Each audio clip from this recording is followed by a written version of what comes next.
Hello students, welcome to my YouTube channel biology city. जो लोग मेरे चैनल पे पहली बार आए हैं प्लीज सब्सक्राइब माय चैनल, और अगर आपको मेरा वीडियो पसंद आता है तो प्लीज लाइक माय वीडियो। हम लोग स्टडी कर रहे हैं क्लास 12 का चैप्टर ह्यूमन रिप्रोडक्शन। इस चैप्टर के हमारे 6 लेक्चर्स कंप्लीट हो चुके हैं, जिसमें हम लोग ने ह्यूमंस के मेल रिप्रोडक्टिव ऑर्गन्स को एंड फीमेल रिप्रोडक्टिव ऑर्गन्स को डिटेल में स्टडी किया था।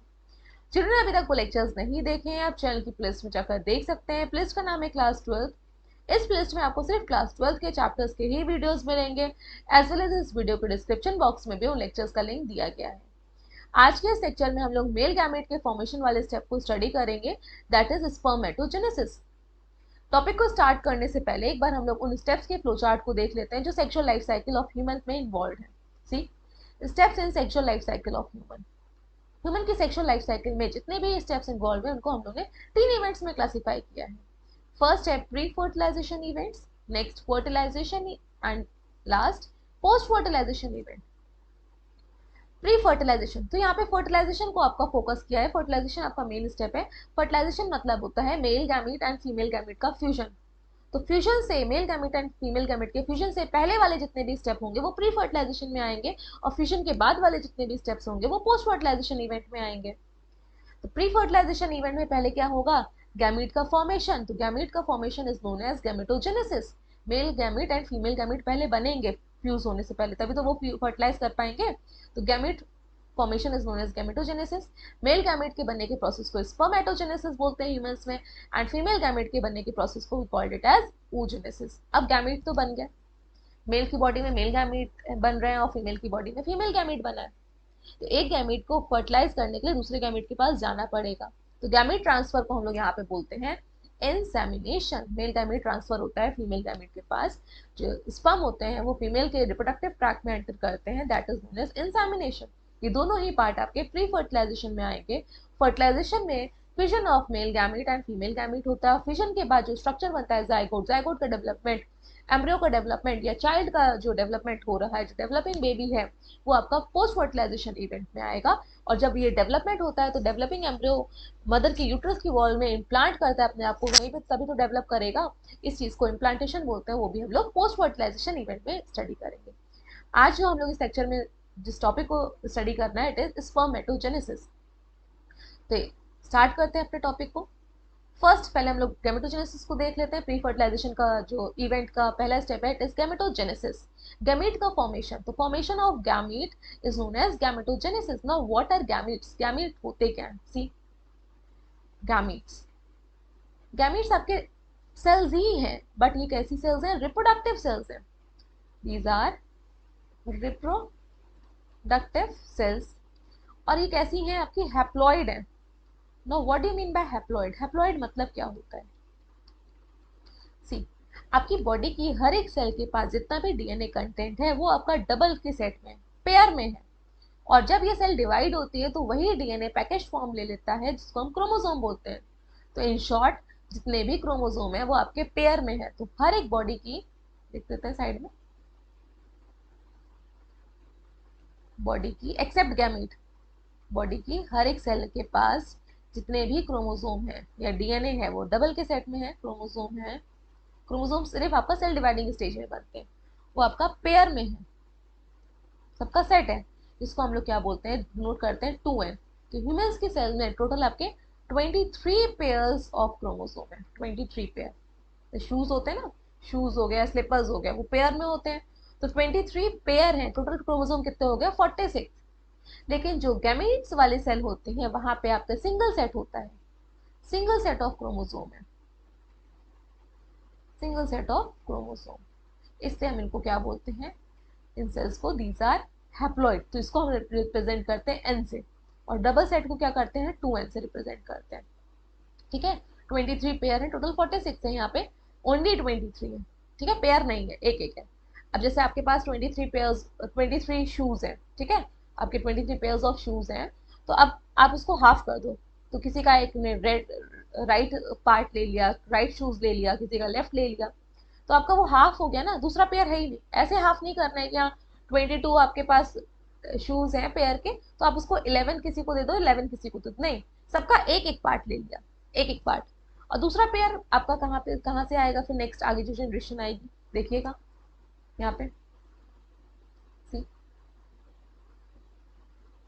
ठीक है, मेल साइड से मेल गैमीट होगा, गैमीट, मेल गैमीट। ये हैप्लॉइड स्ट्रक्चर है तो इसके पास आपका 23 क्रोमोसोम है, सिंगल सिंगल सेट है। ठीक है, जैसे आपका शूज की बात करें ना, तो एक पार्ट है सिर्फ, उसका पेयर नहीं है, एक ही है, या तो राइट वाला होगा शू या तो फिर लेफ्ट वाला होगा। अब फीमेल में भी तो बन रहा होगा, फीमेल में भी तो गैमीट बनेगा, तो इस फीमेल गैमीट में भी आपका 23 क्रोमोसोम होते हैं।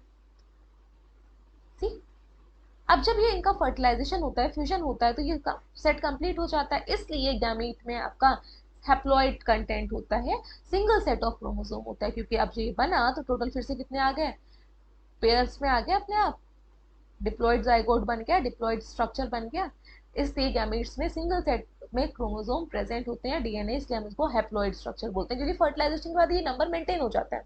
अदरवाइज ये तो हर जनरेशन में बढ़ता चला जाएगा और आपका सिर्फ बॉडी नहीं दिखेगी, फिर आपको एक टाइम ऐसा आएगा कि सिर्फ डीएनए डीएनए चलता फिरता दिखाई देगा, ऐसा तो नहीं होता है।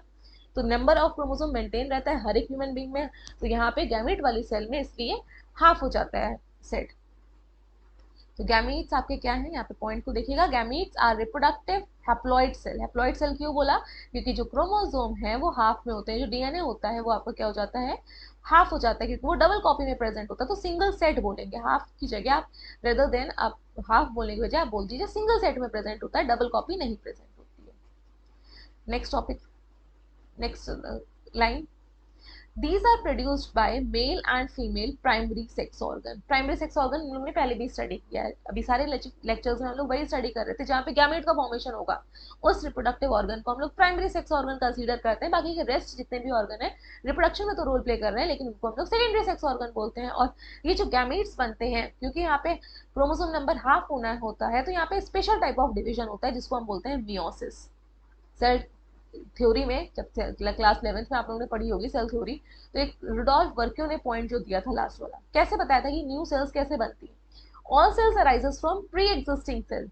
जितनी भी सेल्स हैं, ऐसा नहीं होता है कि हाँ एक ने पार्ट दे दिया गोल्जी का, एक ने सेल मेम्ब्रेन का पार्ट दे दिया, अगल बगल वाली सेल ने थोड़ा थोड़ा दे दिया और एक पूरी सेल बन गई, नहीं, एक ही सेल डिवाइड होती है। तो अब वो यहाँ पे जो डिविजन है वो स्पेशल टाइप का है, which is known as meiosis.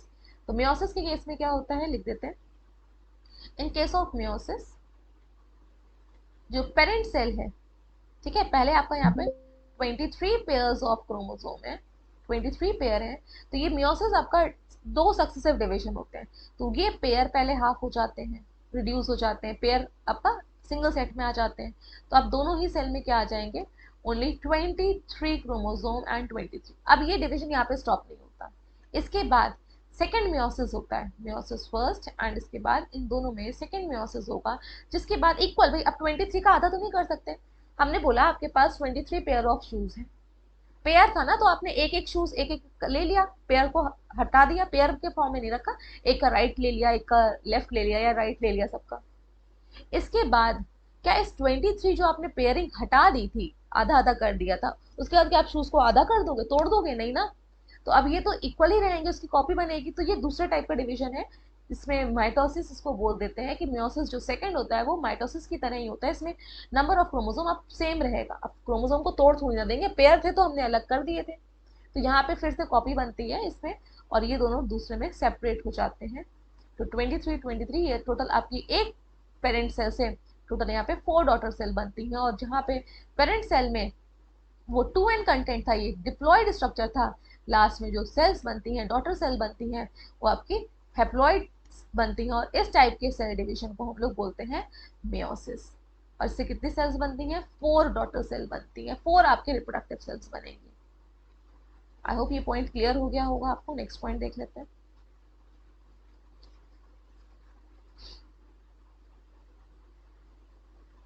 Gametes produced by males are known as, जो मेल्स में गैमीट बनते हैं उनको स्पर्म बोलते हैं, और जो गैमीट्स आपके फीमेल में बनते हैं उसको ओवा बोलते हैं। Formation of male gamete is known as spermatogenesis, अभी हम लोगों ने फ्लो चार्ट में देखा था, and formation of female gamete is known as oogenesis। Start करते हैं स्पर्मेटोजेनेसिस को। Spermatogenesis, the formation of male gamete that is sperm is called as spermatogenesis। और ये मेल गैमीट कहाँ पे बनते हैं, मेल्स में टेस्टिस में, तो जहाँ पे गैमीट का फॉर्मेशन होता है उसी को तो हम लोग प्राइमरी सेक्स ऑर्गन बोलते हैं, तो testis are primary male sex organ.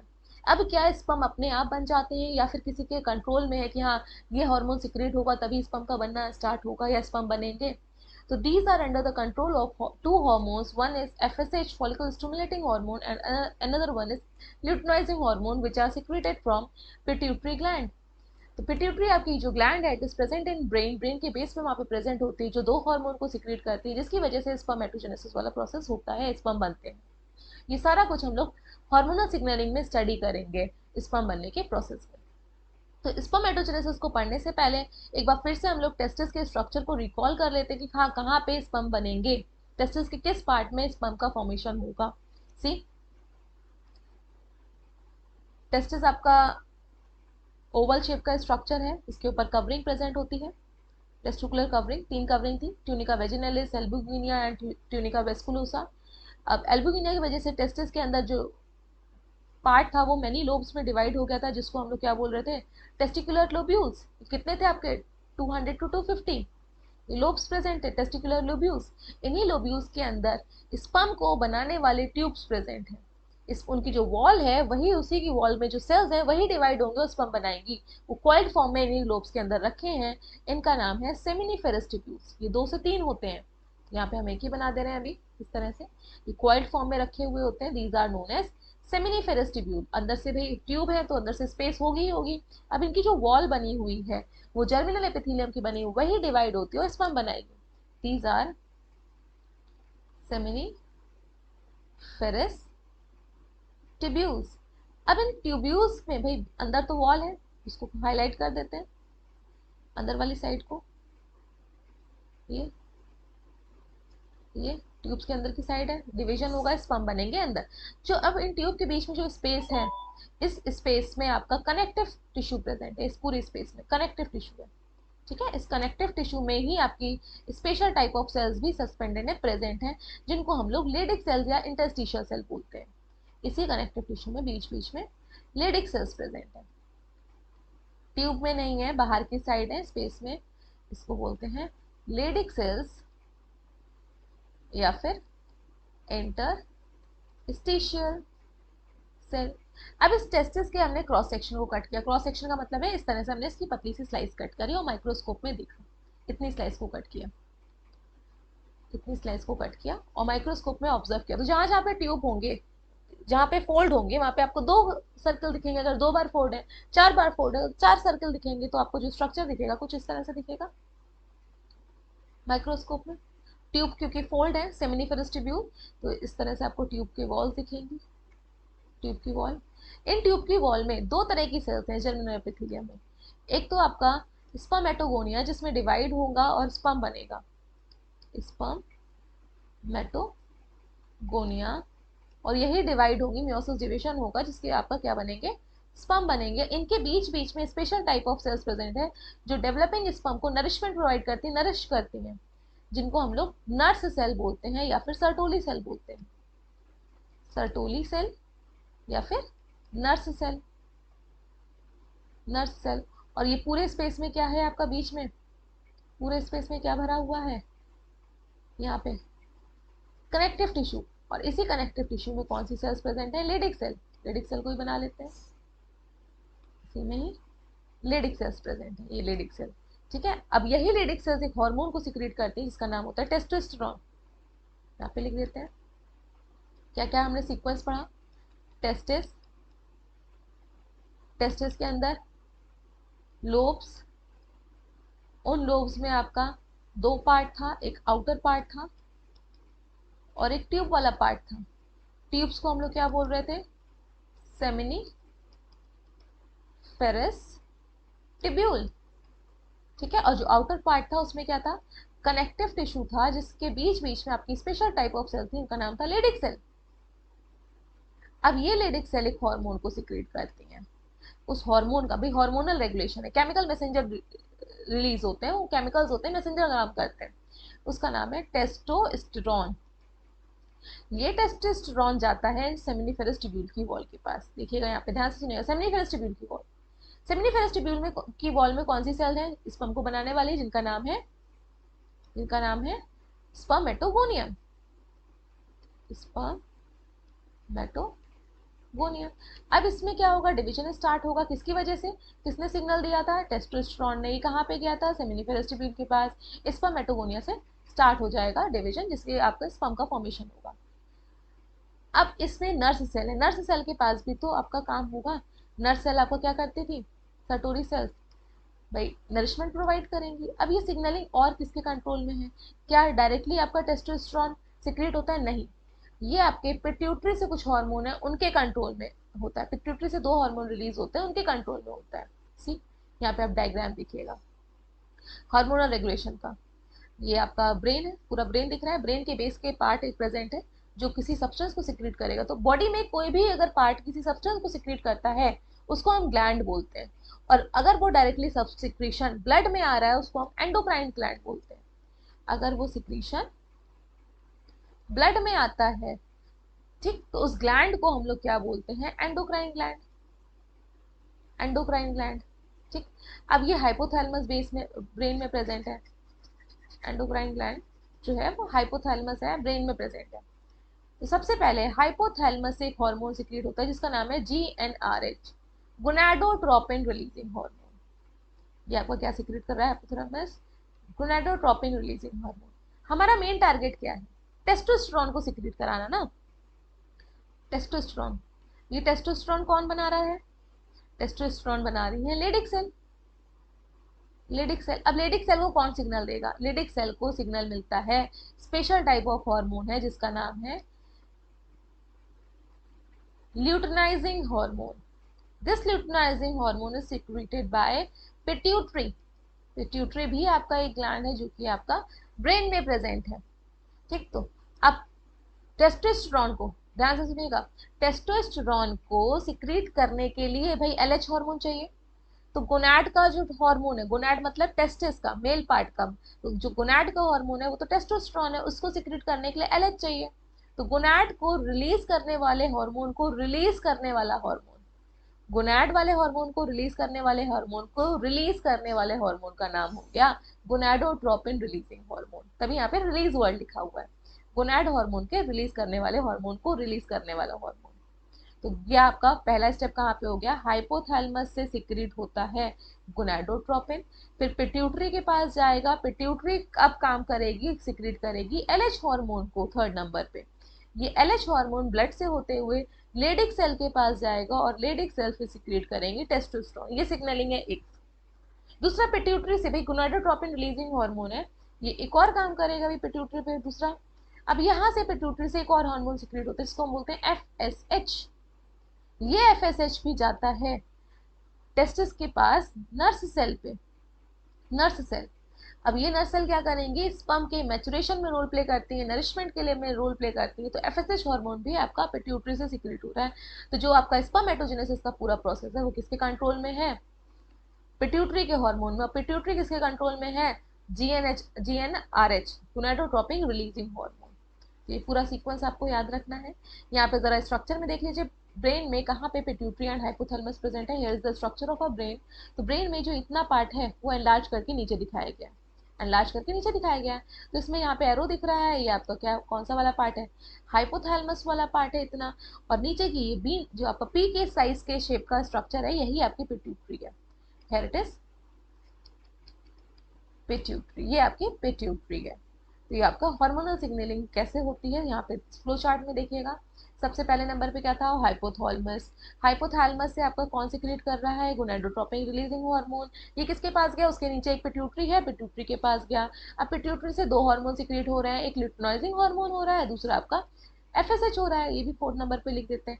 Luteinizing hormone कहाँ पे जाएगा, टेस्टिस में जाएगा। टेस्टिस के किस पार्ट पे जाएगा, लेडिक सेल के पास जा रहा है, माँ करिए, लेडिक सेल के पास जा रहा है। और लेडिक सेल्स एंड्रोजन मतलब हार्मोन को सिक्रेट करेंगे जिसका नाम है टेस्टोस्टेरोन। टेस्टोस्टेरोन किसके ऊपर जाता है, टेस्टोस्टेरोन किसके पास जाता है, सेमिनिफेरस ट्यूब्यूल के पास, सेमिनिफेरस ट्यूब्यूल के पास कि हाँ स्पर्म को बनना स्टार्ट करो। तो ये स्पर्मेटोजेनेसिस का प्रोसेस है वो किसके कंट्रोल में, एंड्रोजन के। अब FSH क्या करता है, FSH जाता है सर्टोली सेल के पास। सर्टोली सेल को बोलता है कि नरिशमेंट प्रोवाइड करो, मैचुरेशन करो, जिस प्रोसेस को अभी हम आगे पढ़ेंगे, पूरा स्पर्मेटोजेनेसिस पढ़ेंगे, इसको बोलते हैं स्पर्मियोजेनेसिस। स्पर्मियोजेनेसिस मैच्योर स्पर्म के बनने के प्रोसेस को बोल रहे हैं कि हाँ वो बन जाए। ठीक है, पूरा स्ट्रक्चर बन जाए स्पर्म का। पॉइंट्स को रीड कर लेते हैं यहाँ पे जो दिए गए थे। सी, सेकेंड पॉइंट क्या था आपका फिर से? Sperm formation takes place in testis under the effect of, कौन से दो हार्मोन थे? एफएसएच पिट्यूटरी से, एलएच पिट्यूटरी से, और ये दोनों किसके अंडर थे? गोनाडोट्रोपिन रिलीजिंग हार्मोन जो हाइपोथैलेमस से सिक्रीट हो रहा था। Next point, spermatogenesis in human males कहाँ पे होता है, कब होता है?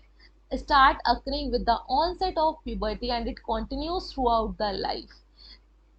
जैसे आपका फीमेल्स और मेल्स की बात करते हैं तो स्पर्म का फॉर्मेशन मेल्स में थ्रू आउट देयर लाइफ होता है, लेकिन फीमेल्स में गैमीट का फॉर्मेशन ऐसा नहीं होता है। गैमीट का फॉर्मेशन एक सर्टेन एज पे आके स्टॉप हो जाता है। तो क्योंकि अभी स्पर्मेटोजेनेसिस बोल रहे हैं तो इसी को ही डिस्कस करेंगे। तो ऑनसेट ऑफ प्यूबर्टी से स्टार्ट होता है और उनकी पूरी लाइफ में भर कंटिन्यू होता है। अब प्यूबर्टी क्या है? कोई बेबी हुआ, उसके पास मेल रिप्रोडक्टिव पार्ट तो है क्या, लेकिन वो सेक्सुअली एक्टिव है, रिप्रोडक्टिवली एक्टिव है क्या, उनमें स्पर्म बनेगा? नहीं।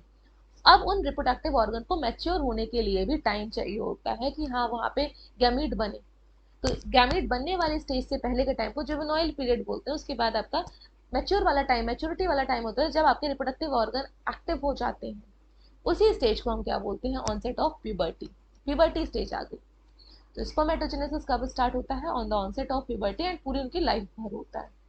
नेक्स्ट पॉइंट, स्पर्मेटोजेनेसिस जो है, स्पर्म के बनने वाला जो प्रोसेस है, it is a slow and longer process. ये स्लो प्रोसेस है और लॉन्गर प्रोसेस भी है, धीरे धीरे भी होता है और काफी टाइम लेता है।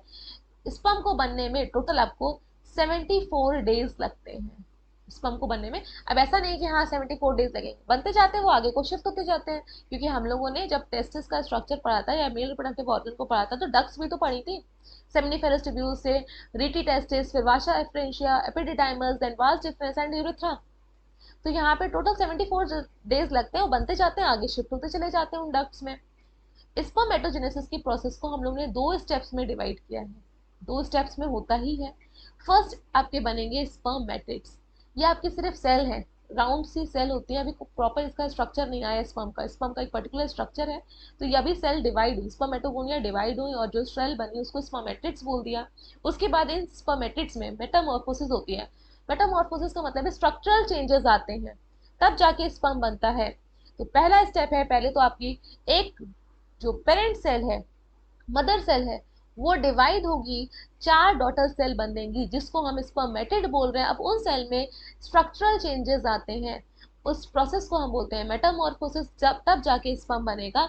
एंड इस पूरे प्रोसेस को हम बोलते हैं स्पर्मियोजेनेसिस। तो पहला स्टेप है फॉर्मेशन ऑफ स्पर्मेटिड्स, दूसरा स्टेप है formation of sperm from spermatid, this is known as spermiogenesis. एक बार हम लोग ट्यूब्यूल के स्ट्रक्चर को देख लेते हैं। यहाँ पे देखिएगा ये एनसीईआरटी का, अगेन ये भी एनसीईआरटी का डायग्राम है। ये शॉर्ट में जो ट्यूब्स आपके प्रेजेंट थे, टेस्टिस का स्ट्रक्चर था कुछ इस तरह से, टेस्टिस, देन उसके अंदर लोब, इन लोब में ही तो सेमिनिफेरस ट्यूब्यूल थे। तो ट्यूब के अंदर वाली वॉल, ये ट्यूब है हमारा, ट्यूब है, सामने से आप इसको देखोगे तो इस तरह से राउंड शेप का दिखेगा। आपने इतना सेक्शन कट करके देखा, इतना ट्यूब था, ये ट्यूब को बाहर रखा। अब जब ऊपर साइड से देखोगे तो कुछ इस तरह से दिखेगा, आपने इतना सेक्शन देखा वॉल सा, राउंड में नहीं देखा, तो आपको कुछ ये इस तरह से दिखेगा सेक्शन। सी, सबसे बाहर वाली लेयर क्या है आपकी? ये स्पर्मेटोगोनियम। स्पर्मेटोगोनियम के बीच बीच में ये देखो आपको दिख रहा है नर्व सेल, सर्टोली सेल्स, ये सर्टोली सेल्स है। अब जब ये डिवाइड होंगी तो बनेंगी primary spermatocyte, then secondary स्पर्मेटो, second number पे फिर स्पर्मेटिड बन रहा है। स्पर्मेटिड आपके देखो यहाँ पे कहाँ पे एरो गया है, ये पूरा जो एरो गया है वो किस जगह पे गया है? स्पर्मेटिड। अब ये स्पर्मेटिड किसके अंदर है? सर्टोली सेल पे है और अपने आप को मैच्योर कर रहे हैं, स्पर्मेटोजोआ बना रहे हैं। स्टेप्स देख लेते हैं। सबसे पहले हम लोगों ने जो दो स्टेप देखे थे, फॉर्मेशन ऑफ स्पर्मेटिड, तो पहला स्टेप क्या है आपका? Formation of spermatids. स्पर्मेटिड्स बनने में भी 3 स्टेप है। फर्स्ट है मल्टीप्लिकेशन फेज, नेक्स्ट है ग्रोथ फेज, देन है मैचुरेशन फेज। डायग्राम के थ्रू देखिएगा, ये तीनों फेज है। सी, साइड में हम लोग सेमिनिफेरस ट्यूब्यूल के स्ट्रक्चर को ड्रॉ कर देते हैं, पूरा ड्रॉ करेंगे, फिर से जितनी बार आएगा उतनी बार हम स्ट्रक्चर को ड्रॉ करेंगे। सेमिनिफेरस ट्यूब्यूल कहाँ पे होते हैं? टेस्टिस में। टेस्टिस के अंदर कंपार्टमेंट्स होते हैं, इनको हम लोब्यूल्स बोलते हैं। इन्हीं लोब्यूल्स के अंदर जो ट्यूब रखे हुए हैं क्वाइड फॉर्म में यहाँ पे, यहाँ पे इनको सेमिनिफरस ट्यूब्यूल, इसको बाहर निकाला तो कुछ इस तरह से ट्यूब होगा, ठीक है, इस तरह से कॉइल्ड फॉर्म में होगा, कैसे भी कॉइल्ड करके रख दो ये। अब आपने इसको फ्रंट से देखा, फ्रंट से देखा तो आपने फ्रंट से देखने के बाद इतना स्ट्रक्चर लिया। इसकी वॉल में पहले जो वॉल होगी सबसे बाहर की साइड, यहाँ पे जो सेल्स लगी होंगी, इसकी वॉल में जो सेल्स होंगे, इनको बोलते हैं हम लोग प्रीमॉर्डियल जर्म सेल्स या प्राइमरी जर्म सेल्स। इनका नाम है प्रीमॉर्डियल जर्म सेल्स या फिर primary germ cells, primary germ cells.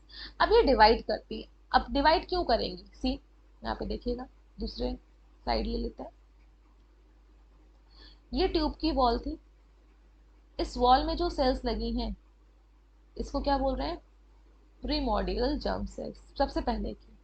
अगर ये तुरंत ही डिवाइड हो गई या डिवाइड हो रही है और स्पर्म बना रही है, अपनी जैसी इन्होंने सेल ही नहीं बनाई, एक टाइम तो ऐसा है ना ट्यूब ही खत्म हो जाएगा, भाई डिवाइड हो गया, स्पर्म बन गया, वहां पे ट्यूब था वो खत्म हो गया उस लोब के अंदर, ऐसा तो नहीं होगा। तो ये प्रीमॉर्डियल जर्म सेल्स हैं, ये पहले अपनी जैसी ही सेल में डिवाइड होंगी। तो आगे मैं इसी स्ट्रक्चर में ड्रॉ कर देती हूँ, ये वाली जो सेल थी ये दो में ड्रॉ डिवाइड हुई। अब एक होती है ए टाइप की सेल और दूसरी होती है बी टाइप की सेल। ए टाइप वाली सेल यही इन्हीं की तरह सेम होती है और बार बार ये डिवाइड होती जाती है, बार बार डिवाइड होती है। अगर ये डिवाइड नहीं होगी तो ट्यूब तो एक बार एक टाइम बाद खत्म हो जाएगा, सब में पूरे पूरे स्पर्म बन जाएंगे उसके, वो बाहर आ जाएंगे, लोब खाली हो जाएंगे, ऐसा तो नहीं है। तो ए वाली टाइप को मेंटेन भी करना होता है कि ट्यूब बने रहे, पूरी थ्रू आउट लाइफ रहते हैं टेस्टिस पे। और कुछ सेल जो दूसरी वाली टाइप की सेल्स बची, कुछ सेल, सारी नहीं, वो आपकी बी टाइप की होती है। अब इसमें मल्टीप्लिकेशन वाली स्टेज खत्म हो जाती है, इनको बोलते हैं स्पर्मेटोगोनिया, इन्हीं को स्पर्मेटोगोनिया बोलते हैं।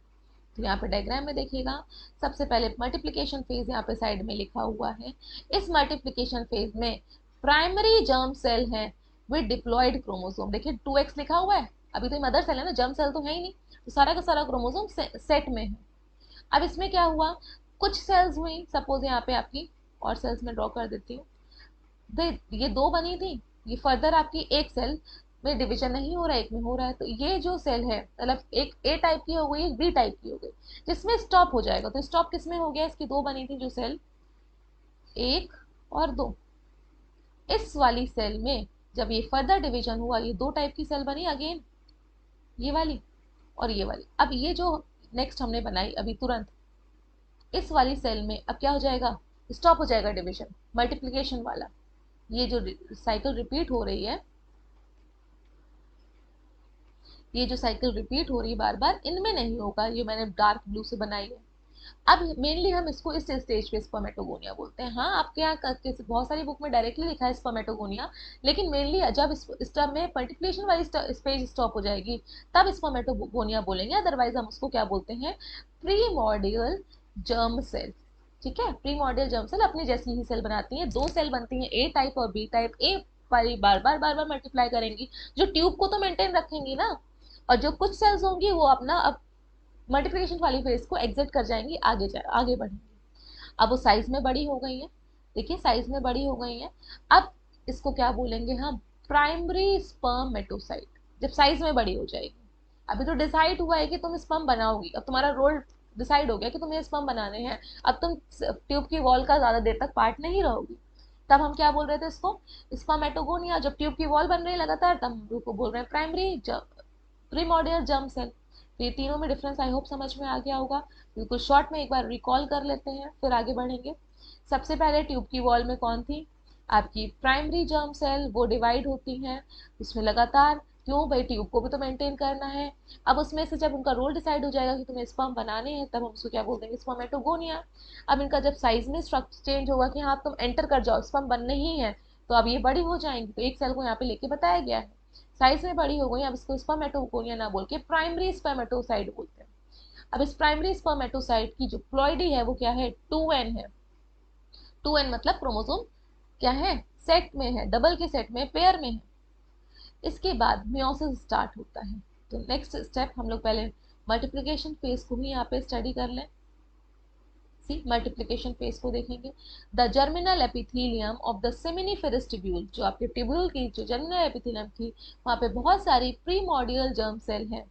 अब एफएसएच हार्मोन कहाँ से आ रहा था, पिट्यूटरी से आ रहा था, और जिसकी वजह से वो लगातार डिवाइड होगी। कैसे डिवाइड होंगी, under the effect of LH hormone भी तो आ रहा था, यहाँ पे नहीं लिखा है। एलएच हार्मोन आता है, एलएच हार्मोन कहाँ पे जाता है, लेडिक सेल के पास, और लेडिक सेल से क्या सिक्रीट होता है, टेस्टोस्टेरोन। ये टेस्टोस्टेरोन जाता है कहाँ पे, स्पर्म बनाने वाली सेल्स स्पर्मेटोगोनिया के पास। ये वाला स्टेप यहाँ पे नहीं लिखा है, जिसकी वजह से अब वो सेल्स रैपिडली डिवाइड करेंगी माइटोसिस। तो यहाँ पे क्रोमोसोम नंबर सेम है, देखिए सब में पूरे में इस पूरे में आपका क्रोमोसोम नंबर 2n है, ठीक है। तो ये माइटोसिस डिवीजन होता है जिसमें क्रोमोसोम नंबर सेम होता है।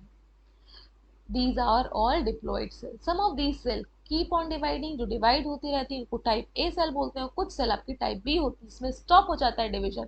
अब हम इनको क्या बोलेंगे, स्पर्म मदर सेल या फिर स्पर्मेटोगोनिया, जिसमें स्टॉप हो गया है। नेक्स्ट इसकी जो फेज है, इट इज ग्रोथ फेज। अब क्या होगा, spermatogonium large amount of nutrition को एब्जॉर्ब करेगी, जिसकी वजह से वो बड़ी हो गई थी।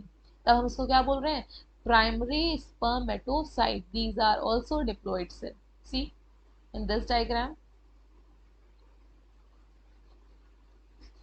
साइड वाले को भी रेज कर देते हैं।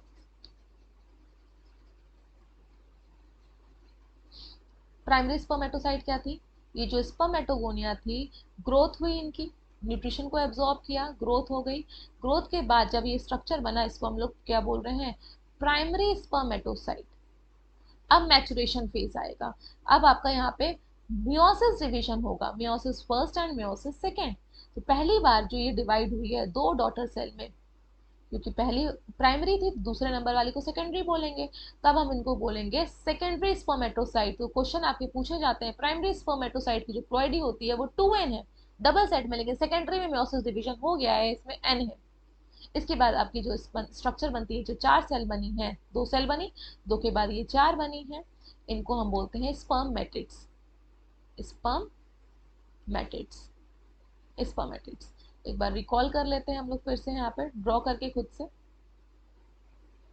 सी सबसे पहले हम लोग ने क्या देखा था भाई, ट्यूब की सेल्स थी, जो सेमिनिफरस ट्यूब थी, उसमें 2n था, 2x लिख दीजिए, 2n लिख दीजिए, इसको क्या बोलते हैं, प्रीमोडियल जर्म सेल। अभी अपनी ही जैसी बहुत सारी सेल बनाएंगे, तो ये मल्टीप्लिकेशन फेज है, इसमें 2 टाइप की सेल बनती है, ठीक। एक फिर से ये रिपीटेड साइकिल में जाएंगे, this phase is known as multiplication phase, phase. अब यहाँ पे जो डिवीजन हो रहा है वो कौन सा है, माइटोसिस है, जिसमें क्रोमोसोम नंबर सेम रहता है। तो भाई 1 से 2 बनती, 2 बना दी। सपोज ये वाली में अब डिवीजन नहीं होगा, इस वाली में डिवीजन नहीं होगा। अब ये मल्टीप्लिकेशन फेज को एग्जिट कर गई है, साइड वाली में सिर्फ मल्टीप्लिकेशन फेज में है, ठीक है। तो ये वाली जो जिसमें स्टॉप हो गया, अब हम इसको क्या बोलेंगे, spermatogonium. We called it as spermatogonium. ये आपकी पहली स्टेप हो गया मल्टीप्लिकेशन फेज का। अब इसके बाद ये आपकी ग्रोथ फेज आ जाएगी, तो इसका स्ट्रक्चर थोड़ा सा इंलार्ज हो जाएगा, न्यूट्रिशन ले लेगी, तब then we called it as a primary spermatocyte, मेटोसाइट। अब इसके बाद क्या होगी, मैचुरेशन वाली फेज होगी, 2 में डिवाइड होगी, मियोटिक फर्स्ट होगा, ठीक है, मियोटिक फर्स्ट। इसके बाद ये 2 सेल्स आपकी एक एक टोटल 4 सेल में डिवाइड हो जाएगी, ये भी आपकी 4 सेल में डिवाइड हो गई। मैंने नीचे जगह स्पेस नहीं थी इसलिए लिख दिया, तो 4 सेल बन गई ये। तो अभी ये सेल बनी है, इनमें स्ट्रक्चरल चेंजेस नहीं आए हैं, जिसकी वजह से हम इसको स्पर्म बोलें, तो हम लोग इसको पहले क्या बोलते हैं, spermatids. We called them as spermatids. तो पहला स्टेप हमारा स्पर्मेटोजेनेसिस का क्या था, फॉर्मेशन ऑफ स्पर्मेटिड्स। स्पर्मेटिड्स बन गए, डायग्राम देखिएगा, यही वाला फ्लो चार्ट कहाँ गया हमारा, here। अब ये आपके क्या बन गए हैं, स्पर्मेटिड्स। लास्ट वाला बिल्कुल डायग्राम देखिएगा, स्पर्मेटिड्स तक हमारा पूरा ये पहला स्टेप हो गया स्पर्मेटोजेनेसिस का, द फॉर्मेशन ऑफ स्पर्मेटिड्स। यहाँ से लेके पूरा इस जगह तक आपका स्पर्मेटोजेनेसिस का फर्स्ट स्टेप था, फॉर्मेशन ऑफ स्पर्मेटिड्स। अब स्पर्मेटिड्स में देखिए चेंजेस आए, जिसकी वजह से आपका ये पूरा स्पर्म लाइक स्ट्रक्चर बन रहा है, जिसमें टेल पार्ट भी है, ठीक है, ठीक है, कोनिकल सा पार्ट भी है, टेल वाला पार्ट भी। इस प्रोसेस को हम क्या बोलते हैं, स्पर्मियोजेनेसिस। तो अब हम नेक्स्ट स्टेप को स्टडी करेंगे, which is known as spermiogenesis, जिसमें कि स्ट्रक्चरल चेंजेस आते हैं, जिसको हम जेनेसिस बोलते हैं। मॉर्फोजेनेसिस में स्ट्रक्चर चेंजेस आएंगे, स्पर्म का फॉर्मेशन होगा। नेक्स्ट स्टेप को भी स्टडी कर लेते हैं। मैचुरेशन फेज हमारा हो गया है। ये आपका स्पर्मियोजेनेसिस का डायग्राम है, फिर हम इसके पॉइंट्स को स्टडी करेंगे। स्पर्मियोजेनेसिस या फिर मेटामॉर्फोसिस मतलब structural changes of spermatids to form sperm. पहले नंबर पे स्पर्मेटिड दी गई है, सिंगल सेल है। सेल के अंदर क्या क्या पार्ट होता है, न्यूक्लियस होता है, न्यूक्लियस दिया गया है, गोल्जी बॉडीज होती हैं वो भी है, माइटोकॉन्ड्रिया एनर्जी के लिए, और सेंट्रियोल एनिमल सेल का फीचर है, एनिमल सेल में प्रेजेंट होता है, सेंट्रियोल प्लांट सेल में नहीं होता है। अब इसके बाद नेक्स्ट स्टेप में देखिएगा, ये गोल्जी बॉडीज जो है वो एक पोल पे एक्मुलेट हो गई, ये पोलर रीजन पे हो गई। ये सेल आपकी पॉइंटेड होने लगी, जो राउंड सेल थी आपकी एक साइड से पॉइंटेड होने लगी, इसके अपोजिट एंड पे गोल्जी आ गई। गोल्जी के बाद ये सेंट्रियोल आपका एक पोल पे आ गया, यहाँ पे दिख रहा है ये सेंट्रियोल। ये सेंट्रियोल आपके दो सेंट्रियोल में डिवाइड हो गया, लिख देते हैं यहाँ पे। ये आपकी राउंड सेल थी, इसके बाद यहाँ पे गोल्जी चली गई एक पोल पे, दूसरे पोल पे सेंट्रियोल आ गए। सेंट्रियोल के बाद ये आपका और थोड़ा सा एनलार्ज स्ट्रक्चर हुआ, इलोंगेट स्ट्रक्चर बना, यहाँ पे एक सेंट्रियोल दो सेंट्रियोल में डिवाइड हो गया, टू सेंट्रियोल में। अब दो सेंट्रियोल से फिलामेंट निकल रहे हैं, इससे फिलामेंट बनना स्टार्ट हुए। पहले वाले में फिलामेंट नहीं था, पहले वाले में स्ट्रक्चर में फिलामेंट नहीं था, तो ये स्ट्रक्चरल चेंजेस आ रहे हैं वन बाय वन। फिलामेंट आया, फिलामेंट के बाद अब एक सेंट्रियोल, ये नेक वाला रीजन, इतना रीजन यहाँ पे देखिए साइड में एनलार्ज हो रहा है, इतना रीजन एनलार्ज हो गया। एनलार्ज होने के बाद एक सेंट्रियोल ऊपर रह गया और एक सेंट्रियोल नीचे की तरफ आ गया। इस वाले को बोलेंगे प्रॉक्सिमल, क्योंकि हेड रीजन के पास में है। प्रॉक्सिमल मतलब होता है पास वाला सेंट्रियोल, और दूर जो चला गया उसको डिस्टल। अब इससे फिलामेंट निकल रहे हैं, जिसकी आपका नेक पीस बनाएंगे, नेक पार्ट बनाएंगे स्पर्म का। और इसके देखिए छोटे छोटे पार्ट दिख रहे हैं, दीज आर माइट्रोकॉन्ड्रिया, क्योंकि स्पर्म को मूव करने के लिए टेल की रिक्वायरमेंट होती है, और मूव कब करेगी टेल, जब वहां पे एनर्जी होगी। तो भाई तो एनर्जी कौन देता है, माइट्रोकॉन्ड्रिया। तो ये जो नेक वाला पार्ट है वहां पे चारों तरफ क्या होगा, नेक पे माइट्रोकॉन्ड्रिया प्रेजेंट होंगे, माइटोकॉन्ड्रिया। तो सबसे पहले एक स्पर्मेटेड, गोल्जी एक पोल पे गई, सेंट्रियोल एक पोल पे आया। फिर पोल के बाद आपका एक सेंट्रियोल दो सेंट्रियोल में डिवाइड हो रहा है, टू सेंट्रियोल से आपका फिलामेंट भी वहां से निकल रहा है, और नेक पीस बन रहा है, उसके चारों तरफ क्या है, माइट्रोकॉन्ड्रिया है। माइट्रोकॉन्ड्रिया क्या करेंगे, टेल के मूवमेंट के लिए रिक्वायरमेंट होते हैं, इस पर मूव करते हैं तभी तो ओवम तक पहुंच पाएंगे, और फिर आपका टेल बन जाएगी। तो लास्ट में बिल्कुल आपका स्पर्म का डिटेल स्ट्रक्चर दिया गया है। डायग्राम देख लेते हैं स्पर्म का, फिर हम लोग सारे स्टेप्स को यहाँ पे फिर से ही देखेंगे। ये जो गोल्जी बॉडीज थी, इन्होंने एक रीजन बनाया एक्रोसोम। जब ये स्पर्म ओवम से फर्टिलाइज होता है तो ओवम की जो मेम्ब्रेन होती है उसको ब्रेक करने के लिए एक्रोसोम के अंदर हाइड्रोलिटिक एंजाइम होते हैं। तो ये स्ट्रक्चर किसने बनाया था, गोल्जी ने। इसके बाद जो मेन न्यूक्लियस है वही तो फर्टिलाइज करेगा, फ्यूज करेगा, तभी तो क्रोमोसोम नंबर मेंटेन होगा। तो ये हेड पार्ट है। इसके बाद ये सेंट्रियोल दो पार्ट में डिवाइड हुआ था, एक पास वाला सेंट्रियोल और एक दूर वाला।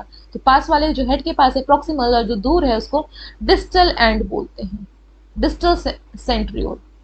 डिस्टल सेंट्रियोल के बाद ये जो नेक पीस बना है, हेड है, this is head, that is neck, और ये पार्ट आपका टेल है।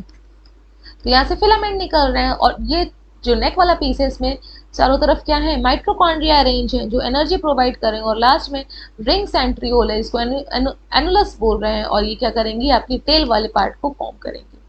तो this is all about the spermatogenesis. अब यहाँ पे स्पर्मियोजेनेसिस के स्टेप्स को एक बार देख लेते हैं पॉइंट्स को। The transformation of metamorphosis of spermatid, round structure थे, into sperm is known as spermiogenesis. इस प्रोसेस में क्या होता है, जो गोल्जी कॉम्प्लेक्स है वो आपका एक्रोसोम बनाता है। एक्रोसोम आपका टिप वाला पार्ट होता है स्पर्म का, इंटीरियर टिप होती है स्पर्म की, जिसके पास एंजाइम होते हैं हाइलुरोनिडेज या फिर स्पर्म लाइसेन, जो कि फर्टिलाइजेशन में ओवम की मेम्ब्रेन को ब्रेक करने में, डाइजेस्ट करने में रोल प्ले करते हैं, तब जाके स्पर्म का न्यूक्लियस ओवम में एंटर कर पाएगा। अब माइट्रोकॉन्ड्रिया कहाँ पे होते हैं, नेक वाले में। तो ये शीट बना लेते हैं, पूरी चारों तरफ से ढके हुए थे ना नेक को, माइट्रोकॉन्ड्रियल शीट बन जाती है, इसको हम लोग मिडिल पीस बोलते हैं, नेक वाले रीजन को मिडिल पीस या फिर नेबरकन भी बोलते हैं। सेंट्रियोल आपका दो में डिवाइड होता है, दो में कौन से, पास वाले को प्रॉक्सिमल, दूर वाले को डिस्टल, डी से दूर, डी से डिस्टल। डिस्टल सेंट्रियोल से जो दूर वाला सेंट्रियोल था उससे मैनी एक्सियल फिलामेंट बाहर को निकल रहे थे, जिसकी वजह से टेल बन रही थी स्पर्म की। With these changes each spermatid, जो स्पर्मेटेड आपका स्पर्मेटोगोनिया से स्पर्मेटेड बना था, स्पर्म में डेवलप हो जाता है। और कितने बनते हैं आपके, चार। इसके बाद स्पर्मेटिड्स तो स्पर्म तो बन गए स्पर्मियोजेनेसिस से। यहाँ पे एक और पॉइंट दिया गया नीचे के दिखेगा नोट करके। आफ्टर स्पर्मियोजेनेसिस मेटामॉर्फोसिस हो गई, स्पर्म बन गया। स्पर्म का जो हेड होता है वो किसमें होता है? सर्टोली सेल में एम्बेडेड होता है। किस लिए? To obtain nutrition and finally get release from the seminiferous tubule. This release is known as spermiation. अब एक बार इसको शॉर्ट में यहाँ पे हम लोग रिकॉल करते हैं। सबसे पहले हम लोगों ने क्या पढ़ा था? स्पर्मेटोजेनेसिस। स्पर्मेटोजेनेसिस के दो पार्ट थे, कौन कौन से थे? पहले क्या होगा आपका? स्पर्मेटिड का बनना, स्पर्मेटिड्स। इसके बनने में कौन कितने स्टेप्स थे? 3 स्टेप थे। कौन कौन से थे? सबसे पहले मल्टीप्लिकेशन फेज, जो आपके सेमिनिफेरस ट्यूब्यूल थे, मल्टीप्लिकेशन फेज। इसके बाद जो सेल्स में डिवीजन हट गया उस सेल को क्या बोलते हैं? स्पर्मेटोगोनिया। Spermatogonia spermatogonia. अब ये ग्रोथ में बड़ी हो जा रही थी, तब उसको ग्रोथ फेज बोल रहे थे। ग्रोथ फेज के बाद आपकी कौन सी आ रही थी? Maturation phase. मैचुरेशन फेज, तो ये आपकी एक सेल 2n की जो डिवाइड हुई 2n में और 2n में। अब ये वाली सेल में सपोज एबिलिटी, ये वाली सेल तो फिर से बार बार डिवाइड हो रही, मल्टीप्लिकेशन है, इसमें एबिलिटी चली गई, जिसको हमने क्या बोल दिया? स्पर्मेटोगोनिया। इसके बाद ये साइज में बड़ी हो गई तो प्राइमरी oocyte, के बाद ये 2 में डिवाइड हुई, ये क्या हो गई? Secondary oocyte। उसके बाद ये आपके जो 4 सेल बनी, इसको हम क्या बोलते हैं? Spermatids. We call them as spermatids. अब ये जो स्पर्मेटिड बने इसमें स्ट्रक्चरल चेंजेस आएंगे, तब जाके ये किसमें चेंज होंगे? स्पर्म में। इस प्रोसेस को हम लोग क्या बोल रहे हैं? सेकेंड स्टेप क्या था? स्पर्मियोजेनेसिस। अब इसके बाद ये बनने के बाद भी अपने हेड को, ये वाली जो सेल स्पर्म बन गए, ये अपने हेड रीजन से इसमें एम्बेड करा लेते हैं सर्टोली सेल के अंदर। सर्टोली सेल के अंदर इस तरह से ये एम्बेडेड होते हैं हेड रीजन को मैच्योर होने के लिए, फर्दर नरिशमेंट लेने के लिए, इस तरह से। ठीक है, फिर बाद में जब ये नरिशमेंट पूरा ले लेते हैं तब जाके ये रिलीज होते हैं सेमिनिफेरस ट्यूब्यूल से, जिस प्रोसेस को हम स्पर्मिएशन बोलते हैं। यहाँ पे लिख देते हैं दूसरे विच इज नोन एज, जब ये अब रिलीज होंगे सेमिनिफेरस ट्यूब्यूल से, इसको हम बोलेंगे स्पर्मिएशन। आई होप ये पूरा आपको समझ में आ गया होगा स्पर्मिएशन तक का। Now the detail structure of sperm. Sperm के डिटेल स्ट्रक्चर को स्टडी कर लेते हैं। स्पर्म जो है वो आपका 3 रीजन्स में डिवाइडेड है। हेड पीस जो मेन पार्ट है जहाँ पे न्यूक्लियस है, middle piece and tail part. Head वाले पार्ट पे एक्रोसोम है, कोनिकल सा पार्ट है, एक्रोसोम है, जिसके पास एंजाइम होते हैं, हाइड्रोलिनेज एंजाइम होता है, जो कि आपका रोल प्ले करता है फर्टिलाइजेशन के टाइम पे विद ओवम। फिर इसके बाद हैप्लॉइड न्यूक्लियस है। हैप्लॉइड क्यों बोला? सिंगल सेट में क्रोमोसोम प्रेजेंट है और 2 सेंट्रियोल प्रेजेंट है, proximal centriole and distal centriole. यहाँ पे देखिएगा डिस्टल सेंट्रियोल से तो फिलामेंट निकल रहे हैं जो टेल पार्ट बनाएंगे। इसके बाद आपका स्टार्ट होता है स्पाइरल माइटोकॉन्ड्रियल शीट। चारों तरफ से नेक रीजन में माइटोकॉन्ड्रिया की एक शीट बनी होती है, कवर किए होते हैं, जिससे जो कि हेल्प करेंगे भाई, एनर्जी देंगे जब ये स्पर्म मूव करे। लास्ट में आपका ये एनुअल मिडिल पीस के लास्ट में एनुलर रिंग प्रेजेंट होती है सेंट्रोल की, मतलब सारे फाइबर्स एक साथ जुड़े हुए होते हैं और टेल पार्ट बताते हैं जिसके अंदर एक्सियल फाइबर होते हैं। साइड में देखिए क्या लिखा है, मिडिल पीस में possess numerous mitochondria which produces energy for the movement of the tail that facilitate the sperm motility and essential for, जो कि essential होती है फर्टिलाइजेशन के लिए। 3 वर्ड हमेशा याद रखिएगा इस पूरे स्पर्मेटोजेनेसिस में, फॉर्मेशन ऑफ स्पर्मेटिड्स, फिर उनके बाद स्पर्मियोजेनेसिस एंड स्पर्मिएशन। स्पर्मेटिड बने, फिर स्पर्म बनेंगे, इसको स्पर्मियोजेनेसिस। स्पर्म बनने के बाद वो रिलीज हो रहे हैं, नरिशमेंट होने के बाद जब रिलीज हो रहे हैं उसको स्पर्मिएशन बोल रहे हैं। नेक्स्ट, अब वो आगे रिलीज हो गया, तो जो स्पर्म थे वो रिलीज होने के बाद सेमिनिफेरस ट्यूब्यूल से रिलीज होने के बाद कहाँ पे जाते हैं? एक्सेसरी डक्ट में जाते हैं। एक्सेसरी डक्ट कौन सी थी? Epididymis, vas deferens, seminal vesicle, ये ग्लैंड थे, प्रोस्टेट ग्लैंड था, जो कि रिस्पॉन्सिबल होते हैं maturation and motility of sperm के लिए। एपिडिडाइमस में आपके स्पर्म स्टोर भी होते हैं, मैच्योर भी होते हैं। Now what do you mean bye here maturation? Maturation word का मतलब क्या है? स्पर्म तो हमने देख लिया पूरा बन गया था सेमिनिफेरस ट्यूब्यूल में। सपोज अगर हम यहाँ पे एक एग्जाम्पल लेते हैं एक बेबी की, जो न्यूबॉर्न होता है बेबी, उसके पास लेग्स होते हैं। लेग्स होते हैं क्या? इसका मतलब ये है कि वो पूरी तरह से वो मूव कर पाएगा, अपने पैरों पे चल पाएगा तुरंत ही? नहीं ना, अभी धीरे धीरे वो बड़ा होगा, डेवलप होगा, तब अपने पैरों से वो चल पाएगा। सेम यहाँ पे स्पर्म के साथ भी है। स्पर्म बन तो गए पूरे सेमिनिफेरस ट्यूब्यूल में, लेकिन अभी पूरी तरह से मैच्योर नहीं हुए थे। वो उसके पास टेल तो थी लेकिन खुद मूव नहीं कर पा रहे थे, खुद के पैर तो थे लेकिन मूव नहीं कर पा रहे थे। उनको मैच्योर होने के लिए, मोटिलिटी प्रोवाइड करने के लिए वो कौन सी सिक्रीशन के साथ मिक्स होते हैं? Epididymis, vas deferens, seminal vesicle and prostate gland. जब ये सेमिनल प्लाज्म के साथ मिक्स हो जाते हैं, sperm along with the seminal plasm, it is known as semen along with the sperm, ठीक है? seminal plasm along with the sperm, it is known as semen, and the functions of male accessory ducts and glands are maintained by the testicular hormones. Testis से जो hormone secrete होते हैं, androgen और testis से जो hormone secrete हो रहे हैं वो किसके कंट्रोल में? पिट्यूटरी। पिट्यूटरी के हार्मोन किसके कंट्रोल में है? Hypothalamus. This is all about spermatogenesis.